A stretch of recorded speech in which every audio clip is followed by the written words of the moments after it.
Hello बच्चों, कैसे हैं आप लोग? स्वस्थ हैं, सुरक्षित हैं? और सबसे अच्छी बात ये है कि जो आप लोग को हमने व्हाट्सएप के ज़रिए जो आप लोग को होमवर्क दिया था कि आप अपना नोट्स हमें व्हाट्सएप करें ताकि मैं देख सकूं कि आप वाकई में पढ़ रहे हैं कि नहीं पढ़ रहे हैं। बहुत सारे बच्चों का उसमें से नोट्स आया और उन बच्चों को मैं बहुत बहुत बधाई देना चाहता हूं कि वे अपने कैरियर के लिए बहुत ही सजग है और निश्चित रूप से ऐसे बच्चे आगे ज़रूर बढ़ेंगे और अपने मकसद में एक न एक दिन ज़रूर कामयाब होंगे। तो thank you so much Amit, Aman, Nandini, Amrita और जो भी बच्चे जिन लोगों ने व्हाट्सएप किया था उन सभी लोगों को बहुत बहुत धन्यवाद। और ऐसे ही आप लगन से पढ़ते रहिए। आइए आज हम एक नए टॉपिक पर अब चर्चा करते हैं और आज का जो टॉपिक होगा वो आपका होगा वाष्प दाब, वेपर प्रेशर। वाष्प दाब बहुत सारे बच्चों को समझ में नहीं आता है, रट लेते हैं, डिफिनीशन रट लेते हैं, लेकिन उसका भाव उनको नहीं समझ में आता है, उसकी फीलिंग्स नहीं हो पाती है उनको कि ये वाष्प दाब होता क्या है। लेकिन आज आपको वाष्प दाब से संबंधित जितने भी डाउट्स होंगे वो बिल्कुल ही क्लियर हो जाएंगे। तो वाष्प दाब क्या होता है, इसके लिए हमने क्या किया कि एक पात्र ले लिया और इस पात्र में एक वाष्पशील द्रव ले लिया, वोलेटाइल लिक्विड ले लिया, एक वाष्पशील द्रव ले लिया, यानी जो आसानी से क्या हो, वाष्पित हो सके। ओके, उसके बाद वैक्यूम पंप की सहायता से इसमें का एयर जो है, वायु जो है वो बाहर निकाल दिया और इसको क्या किया, पैक कर दिया। अब जरा सोच के बताइए कि क्या इस पात्र में रखे लिक्विड का, द्रव का वाष्पन होगा? बिल्कुल होगा, क्योंकि वाष्पन तो प्रत्येक ताप पर और हर समय होता रहता है। तो अब इस द्रव का वाष्पन होगा। अब आप ये सोच रहे हैं कैसे वाष्पन होता रहता है? सिंपल सी बात है, आप एक कटोरी में क्या कीजिए, जल लीजिए और उसको सुबह सुबह छत पे रख के चले जाइए। शाम तक देखेंगे उस कटोरी में से जल की मात्रा क्या हो गई है, कम हो गई है। कहाँ से कम हो गई? जल का कुछ अणु जो है वो क्या हो गया, वाष्पित हो गया। तो वाष्पन हर ताप पर होता है, हर समय होता है। हाँ, टेम्परेचर जितना अधिक होगा वाष्पन की दर उतनी अधिक होगी, यानी उतना ही तेजी से द्रव क्या होगा, वाष्पित होगा। ये फैक्टर है। तो जब वाष्पन होगा तो यहाँ पर इस लिक्विड के मॉलिक्यूल्स भी गैसियस स्टेट में इसके ऊपर इकट्ठा होते जाएंगे। अब जब यहाँ पर गैसियस स्टेट में ये मॉलिक्यूल्स जब इकट्ठा होते जाएंगे तो कुछ क्षण बाद अब दूसरा इसका अपोजिट प्रोसेस, ये जो वेपराइजेशन हो रहा है उसका अपोजिट संघनन होने लगेगा। वाष्पन तो हो ही रहा है, अब साथ साथ फिर क्या होने लगेगा, संघनन होने लगेगा। कैसे? ये मॉलिक्यूल्स जब दीवार से टकराएंगे तो अपनी एनर्जी को क्या करेंगे, लूज करेंगे। और एनर्जी जब लूज होगी तो पुनः ये किस में चेंज हो जाएंगे, लिक्विड में चेंज हो जाएंगे। यानी लिक्विड के मॉलिक्यूल्स गैसियस स्टेट में जा रहे हैं, साथ ही साथ जो गैसियस स्टेट में कुछ मॉलिक्यूल्स हैं वो लिक्विड स्टेट में भी आ रहे हैं। इसका सिंपल सा एग्जांपल है, चाय बनाया आपने कभी? चाय बनाते वक्त आप जब बर्तन के ऊपर ढक्कन रख देते हैं, गर्म करते हैं, तो चाय जो है वाष्पित होता है। वाष्पित होने के बाद दीवार से टकराता है, ढक्कन की दीवार से टकराता है और टकराने के बाद उसमें संघनन भी होता है, वो द्रवित भी होता है। दोनों प्रक्रियाएं वहां पर होती है, वाष्पन भी हो रहा है और संघनन भी हो रहा है। तो प्रारंभ में क्या होगा, वाष्पन की दर फास्ट होगी। जो यहां पर द्रव है यह वाष्पित होकर गैस में भी बदल रहा है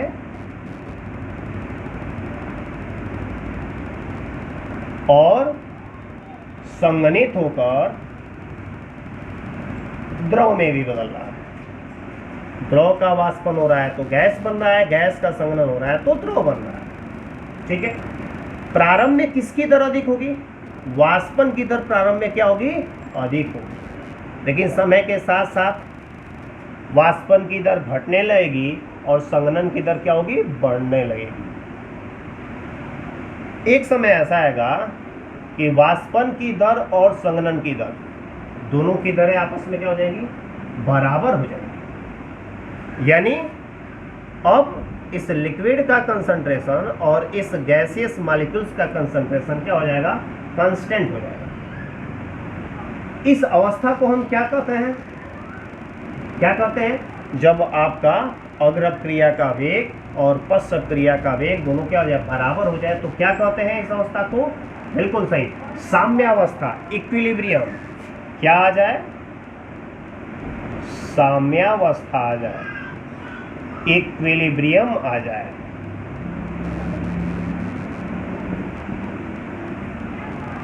जब दोनों की दर बराबर हो जाएगी, वाष्पन की दर और संघनन की दर बराबर हो जाएगी, तो क्या आ जाएगा, साम्यावस्था। इस स्टेट को, इस अवस्था को हम क्या बोलेंगे, साम्यावस्था बोलेंगे। और किस तरह की साम्यावस्था है, गतिक साम्यावस्था है, गतिक साम्यावस्था है, डायनेमिक इक्विलिब्रियम है। गतिक का मतलब ये हुआ कि ऐसा नहीं कि प्रोसेस बंद हो गया है, प्रोसेस तो हो रहा है, वाष्पन तो हो रहा है, संघनन भी हो रहा है, लेकिन जितना वाष्पन हो रहा है उतना ही क्या हो जा रहा है, संघनन हो जा रहा है, जिससे यहाँ के गैसियस मॉलिक्यूल्स का भी कंसंट्रेशन कांस्टेंट हो जा रहा है, लिक्विड मॉलिक्यूल्स का भी कंसंट्रेशन क्या हो जा रहा है, कांस्टेंट हो जा रहा है। तो अब यहाँ पर क्या हो गया, इसी द्रव का वाष्प यहाँ पर क्या हो गया, इकट्ठा हो गया। अब इस गैस के मॉलिक्यूल्स क्या करेंगे, इस पर दाब डालेंगे। इन गैसियस मॉलिक्यूल्स की वजह से प्रेशर बनेगा, दाब बनेगा, और इस प्रेशर को ही हम क्या बोलेंगे, इस द्रव का वाष्प दाब बोलेंगे। इस द्रव का वाष्प दाब, वेपर प्रेशर। समझ में आई बात? कैसे इसका डिफिनीशन दे सकते हैं, सिंपल शब्दों में देखिए, लिखेंगे निश्चित ताप पर, निश्चित ताप पर, वाष्प दाब का मैं डिफिनीशन दे रहा हूं, निश्चित ताप पर गतिक साम्य में, साम्यावस्था जब आ चुकी हो तब की बात हो रही है, निश्चित ताप पर गतिक साम्य में द्रव के वाष्प द्वारा आरोपित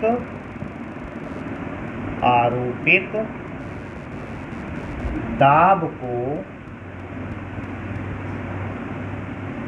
उस द्रव का उस ताप पर, जिस ताप पर हम ये कह रहे हैं या ये कर रहे हैं, ठीक है, आरोपित दाब को उस द्रव का उस ताप पर वाष्प दाब कहते हैं, वाष्प दाब कहते हैं। आया समझ में डिफिनीशन? निश्चित ताप पर, ठीक है, एक स्थिर ताप पर कह सकते हैं या निश्चित ताप पर कह सकते हैं, क्योंकि टेम्परेचर अगर चेंज होगा तो वाष्पन की दर चेंज होगी, और वाष्पन की दर जब चेंज हो जाएगी तो यहाँ पर गैसियस मॉलिक्यूल्स का जो कंसंट्रेशन होगा वो चेंज हो जाएगा, जिससे वेपर प्रेशर भी क्या हो जाएगा, वाष्प दाब भी क्या हो जाएगा, चेंज हो जाएगा। तो हम इसीलिए कह रहे हैं कि निश्चित ताप पर, अलग अलग ताप पर ये वैल्यू क्या आएगी, अलग अलग आएगी। निश्चित ताप पर गतिक साम्य में, यानी वाष्पन की दर और संघनन की दर दोनों क्या हो, बराबर हो चुकी हो, गतिक साम्य में द्रव के वाष्प के द्वारा आरोपित दाब को उस द्रव का उस ताप पर वाष्प दाब कहते हैं। तो समझ में आया कि वेपर प्रेशर यानी वाष्प दाब क्या होता है। अब हम जानेंगे कि वाष्प दाब को प्रभावित करने वाले प्रमुख कारक कौन कौन है। चलिए इसको, ये डिफिनेशन नोट कीजिए, फटाफट नोट कीजिए। नोट हो गया? चलिए अब हम पढ़ते हैं वाष्प दाब को प्रभावित करने वाले कारक।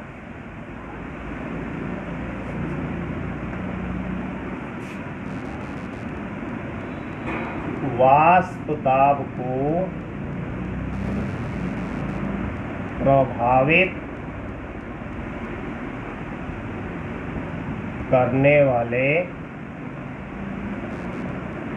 कारक, वाष्प दाब को प्रभावित करने वाले कारक। तो कुछ प्रमुख कारक में सबसे पहले हम देखेंगे द्रव की प्रकृति,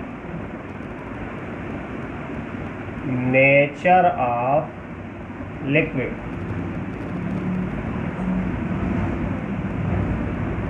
द्रव की प्रकृति, चलिए द्रव की प्रकृति से यहाँ पर मतलब ये है कि अलग अलग द्रव में, अलग अलग लिक्विड में अणुओं के बीच जो अंतरा अणु आकर्षण बल लगता है, इंटर मॉलिक्यूलर जो फोर्स होता है, वो अलग अलग होता है।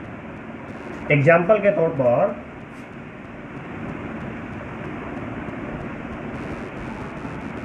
हमने एक में ले लिया एथेनॉल C2H5OH, एथेनॉल ले लिया, और एक में हमने ले लिया CH3OCH3, डाई मिथाइल ईथर, या इसका आईयूपीएसी नेम इसका एथेनॉल होगा, कॉमन नेम इसका इथाइल एल्कोहल होगा, इसका आईयूपीएसी नेम मेथॉक्सीमेथेन होगा, मेथॉक्सीमेथेन होगा, साधारण नाम इसका कॉमन नेम जो है डाई मिथाइल ईथर है, इथाइल एल्कोहल है, और इसको बोलेंगे डाई मिथाइल ईथर। ठीक है, आप पढ़ेंगे जब ऑर्गेनिक केमिस्ट्री तो आसानी से समझ जाएंगे कि इनको एल्कोहल बोलेंगे और किनको ईथर कहेंगे। तो इनके अणुओं के बीच में जो अट्रैक्शन फोर्स है और इनके अणुओं के बीच में जो अट्रैक्शन फोर्स है, ये दोनों क्या होगा, डिफरेंट होगा। इसमें अलग होगा, इसमें अलग होगा। हाइड्रोजन बॉन्डिंग आपने पढ़ा है कक्षा 11वीं में, बिल्कुल। एथेनॉल में हाइड्रोजन बॉन्डिंग पाया जाता है, डाई मिथाइल ईथर में हाइड्रोजन बॉन्डिंग नहीं पाया जाता है। अब बताओ किनके बीच में इंटरमॉलिक्यूलर फोर्स अधिक है, किनके बीच में? बिल्कुल सही, इथाइल एल्कोहल में इंटरमॉलिक्यूलर फोर्स क्या होगा, अधिक होगा, क्योंकि ये हाइड्रोजन बॉन्डिंग से जुड़े हुए हैं और इनके बीच वांडर वाल बल है, और वांडर वाल बल जो होता है वो क्या होता है, सभी प्रकार के बलों में से सबसे कमजोर बल होता है। तो हाइड्रोजन बॉन्डिंग की वजह से इथाइल एल्कोहल के मॉलिक्यूल्स जो हैं वो ज़्यादा मजबूती से एक दूसरे से जुड़े हुए हैं। अब जरा सोच के बताइए, इसका वाष्पन अधिक होगा कि इसका वाष्पन अधिक होगा? स्वाभाविक सी बात है कि जिनके बीच इंटरमॉलिक्यूलर फोर्स क्या होगा, दुर्बल होगा, कमजोर होगा, उनका वाष्पन अधिक होगा, और जिनके मध्य इंटरमॉलिक्यूलर फोर्स क्या होगा, अधिक होगा, प्रबल होगा, उनका वाष्पन क्या होगा, कम होगा। अब अगर इसका वाष्पन कम हो रहा है तो यहाँ पर वाष्पशील कणों की संख्या कम होगी, और इसका वाष्पन अधिक हो रहा है तो यहाँ पर वाष्पशील कणों की संख्या क्या होगी, अधिक होगी। यहाँ पर गैसियस मॉलिक्यूल्स कम है तो प्रेशर क्या होगा, कम होगा, और यहाँ पर गैसियस मॉलिक्यूल्स क्या है, अधिक है, तो प्रेशर क्या होगा, अधिक होगा। मतलब क्या है कि जिन द्रव के मध्य अंतरा अणुक आकर्षण बल, जिन द्रव में अंतरा अणुक आकर्षण बल प्रबल होता है, उनके वाष्पन की दर कम होती है, जिससे उनका वाष्प दाब क्या होता है, कम होता है। और जिन द्रव में अंतरा अणुक आकर्षण बल दुर्बल होता है, उनका वाष्पन क्या होता है, अधिक होता है। तो वाष्पन की दर अधिक होने की वजह से उनका वाष्प दाब भी क्या होता है, अधिक होता है। समझ में आया? द्रव की प्रकृति में यहाँ पर लिखते हैं, जिन द्रवों में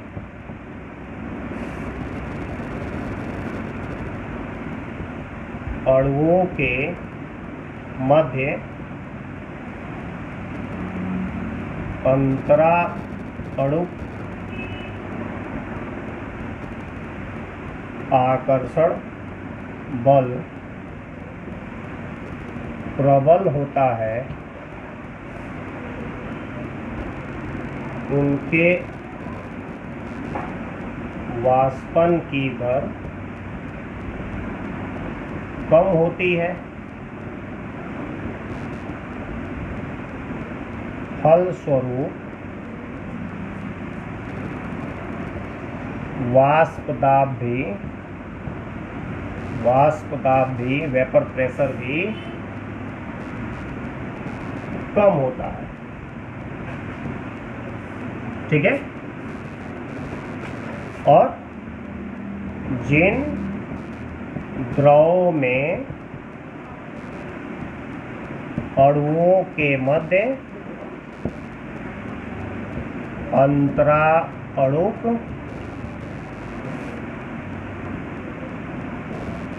आकर्षण बल दुर्बल होता है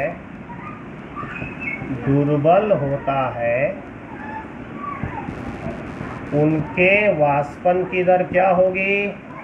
वाष्पन की दर अधिक होती है। फलस्वरूप वाष्प दाब भी अधिक होता है। समझ में आया कि द्रव की प्रकृति वाष्प दाब को कैसे प्रभावित करती है?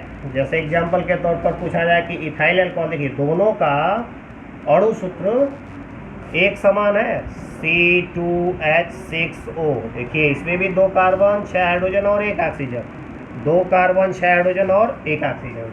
लेकिन चूंकि इथाइल अल्कोहल में इंटरमॉलिक्यूलर फोर्स क्या है? अधिक मजबूत है, इसलिए इसके वाष्पन की दर कम है और इसलिए इसका वाष्प दाब इसकी तुलना में क्या है? कम। इसके बीच इसकी तुलना में इंटरमॉलिक्यूलर फोर्स क्या है? दुर्बल है, जिसके कारण ये आसानी से वाष्पित होता है, जिसके कारण इसका वाष्प दाब इसकी तुलना में क्या है? अधिक। ठीक है। अब हम देखेंगे कि अगला प्रभावित करने वाला कारक कौन है। नोट करना है, नोट कीजिए इसे फटाफट।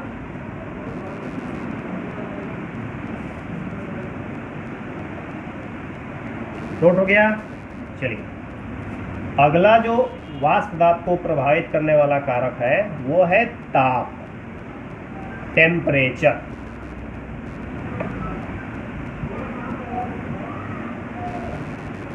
जिसके बारे में आप आसानी से बता सकते हैं।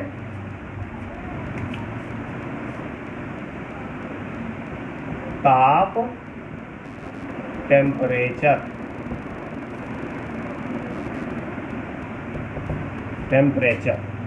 तो देखो, जब हम ताप बढ़ाएंगे तो लिक्विड के मॉलिक्यूल्स के एनर्जी बढ़ेगी और जब एनर्जी उसकी बढ़ेगी तो वो आसानी से क्या होगा? पलायन करना शुरू कर देगा, गैसीय स्टेट में बदलना शुरू कर देगा, यानी वाष्पन की दर क्या हो जाएगी? बढ़ जाएगी। और जब वाष्पन की दर बढ़ेगी तो द्रव का वाष्प दाब भी क्या हो जाएगा? बढ़ जाएगा। यानी ताप बढ़ाने पर वाष्पन की दर बढ़ती है, जिससे वाष्प दाब भी क्या होता है? बढ़ता है। ताप बढ़ाने पर वाष्पन की दर बढ़ती है, जिससे वाष्प दाब भी बढ़ता है। ठीक है, सिंपल सा है। टेम्परेचर बढ़ाएंगे, वाष्पन की दर बढ़ेगी, और वाष्पन की दर बढ़ेगी, भाई वाष्प अवस्था में ज़्यादा मॉलिक्यूल्स आ गए तो उनका दाब क्या होगा? अणुओं की संख्या अधिक होगी, तो वाष्प दाब भी क्या होगा? अधिक होगा। चलिए, तीसरा और बहुत ही महत्वपूर्ण फैक्टर देखते हैं जो वाष्प दाब को प्रभावित करता है। नोट कर लिए इसको। चलो,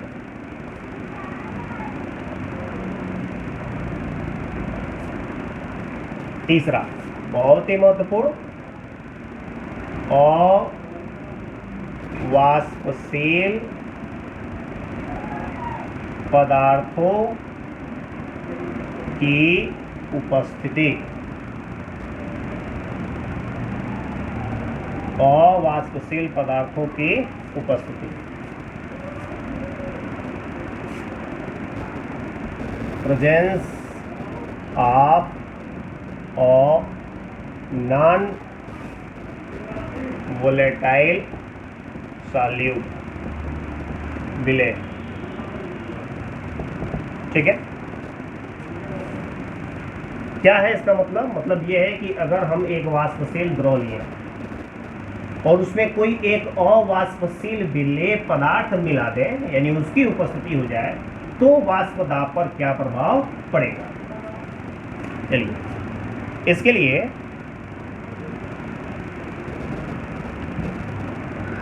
एक हमने शुद्ध लिक्विड लिया, वाष्पशील द्रव लिया, इसको हम बोल सकते हैं ये है प्योर सॉल्वेंट। प्योर सॉल्वेंट, शुद्ध विलायक हो गया यह द्रव। अब एक दूसरा क्या करते हैं कि इस शुद्ध विलायक का एक और पात्र में लेते हैं और इसमें कोई अवाष्पशील पदार्थ घोल देते हैं, तो यह क्या बन गया, विलयन बन गया। यह हो गया आपका सॉल्यूशन विलयन। चलिए, अब मैं इसके सतह पर, अगर मैं आपसे कहूं कि इसके सतह पर जो मॉलिक्यूल्स हैं वो मॉलिक्यूल्स किसके हैं, तो शुद्ध विलायक के, जो द्रव लिया गया है उस द्रव के मॉलिक्यूल्स हैं। और अगर हम इसके सतह पर पूछें कि किसके मॉलिक्यूल्स है, तो क्या जवाब होगा, यहाँ पर शुद्ध विलायक के भी मॉलिक्यूल्स हैं, विलायक के भी, उस द्रव के भी मॉलिक्यूल्स हैं, और साथ साथ जो पदार्थ हमने घोला है उसके भी मॉलिक्यूल्स यहाँ पर। मतलब ये विलायक के मॉलिक्यूल्स हो गए और ये विलेय का, ये विलायक का हो गया और ये विलेय का, ऐसे ही। ठीक है,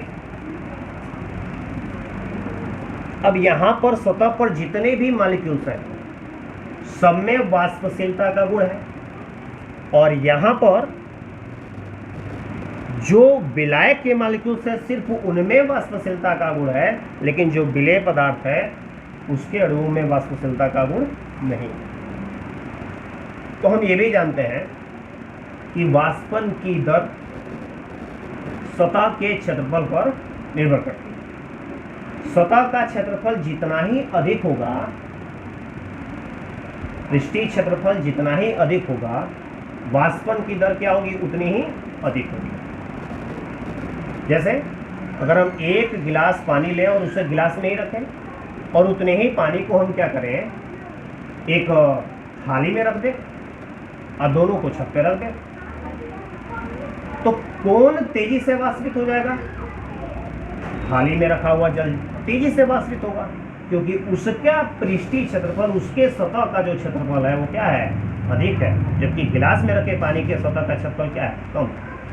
ज़्यादा सतह पर अगर मॉलिक्यूल्स रहेंगे तो उनके पलायन होने के, अणुओं के पलायन होने की संख्या जो होगी वो क्या होगी, मैक्सिमम होगी, ज़्यादा होगी। और अगर सतह पर मॉलिक्यूल्स कम हैं, यानी उनका सतह पर क्षेत्रफल क्या है, कम है, तो उनके पलायन होने की दर क्या होगी, कम होगी। मतलब क्या हुआ कि यहाँ पर गैसियस मॉलिक्यूल्स की संख्या क्या होगी, अधिक होगी, और यहाँ पर क्या होगी, कम होगी। तो फिर क्या होगा, यहाँ पर वेपर प्रेशर क्या होगा, अधिक होगा, और यहाँ पर वेपर प्रेशर क्या होगा, कम होगा। यानी निष्कर्ष क्या निकला, यहाँ पर निष्कर्ष ये निकला कि शुद्ध विलायक का वाष्प दाब, शुद्ध विलायक का वाष्प दाब सदैव विलयन के वाष्प दाब से क्या होता है, अधिक होता है। या आप ऐसे भी कह सकते हैं कि विलयन का वाष्प दाब शुद्ध विलायक के वाष्प दाब से क्या होता है, कम होता है। पुनः इसको हम डिस्क्राइब करते हैं सिंपल शब्दों में कि जब किसी वाष्पशील द्रव में कोई अवाष्पशील पदार्थ घोलते हैं तो विलयन का वाष्प दाब शुद्ध विलायक के वाष्प दाब से क्या हो जाता है, कम हो जाता है। अच्छा, इस घटना को हम बोलते हैं वाष्प दाब का अवनमन। क्या कहते हैं,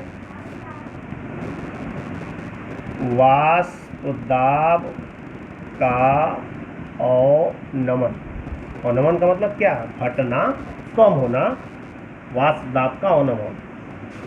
किस घटना को, कि जब किसी शुद्ध विलायक में कोई अवाष्पशील पदार्थ घोल देते हैं तो विलायक का जो वाष्प दाब होता है वो घट जाता है, यानी विलयन का जो वाष्प दाब होता है वो शुद्ध विलायक के वाष्प दाब से क्या होता है, कम आता है। तो इस घटना को हम क्या कहते हैं, वाष्प दाब का अवनमन कहते हैं। ऐसा क्यों होता है, क्योंकि जब हम अवाष्पशील पदार्थ घोलते हैं तो सतह पर वाष्पशील विलायक के कणों का जो क्षेत्रफल होता है, सतह का जो क्षेत्रफल होता है, पृष्ठीय क्षेत्रफल होता है, वो क्या होता है, कम हो जाता है, जिससे वाष्पन की दर भी क्या हो जाती है, कम हो जाती है। चलिए लिखते हैं इसको, कैसे लिखेंगे, कि जब किसी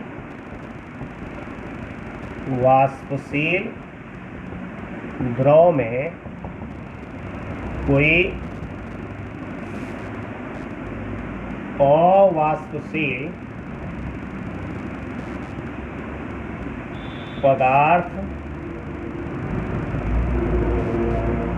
घोलते हैं, जब किसी वाष्पशील द्रव में कोई अवाष्पशील पदार्थ घोलते हैं तो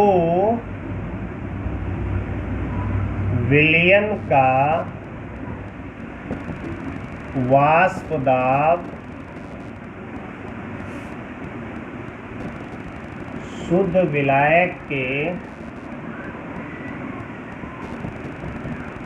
वाष्प दाब से कम हो जाता है, कम हो जाता है। ठीक है, ये शुद्ध विलायक था और जब इसमें कोई अवाष्पशील पदार्थ हमने घोल दिया तो इसका वाष्प दाब शुद्ध विलायक के वाष्प दाब से क्या हो गया, कम हो गया। इसे वाष्प दाब का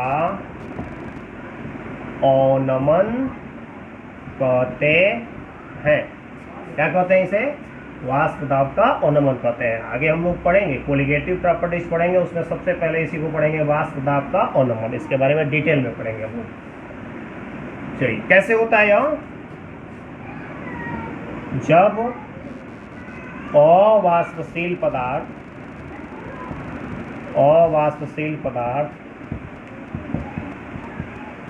विलायक में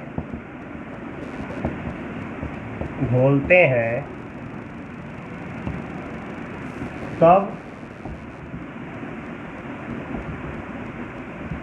विलयन के सतह पर विलायक के अणुओं का पृष्ठीय क्षेत्रफल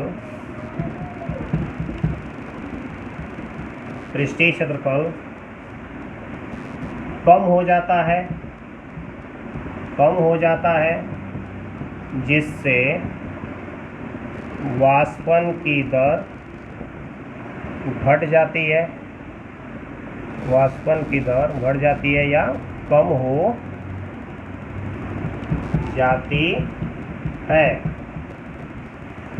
फलस्वरूप वाष्प दाब कम हो जाता है। समझ में आया कि अवाष्पशील पदार्थों की उपस्थिति से विलायक के यानी द्रव के वाष्प दाब पर क्या प्रभाव पड़ता है।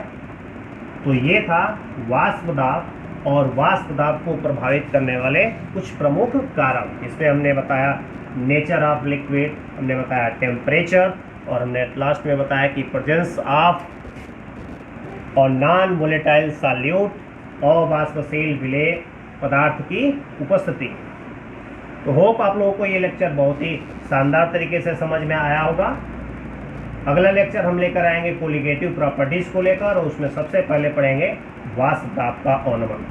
अगर आपको ये वीडियो पसंद आया है तो चैनल को सब्सक्राइब करें, वीडियो को लाइक करें, शेयर करें, और हाँ, कमेंट करना बिल्कुल न भूलें।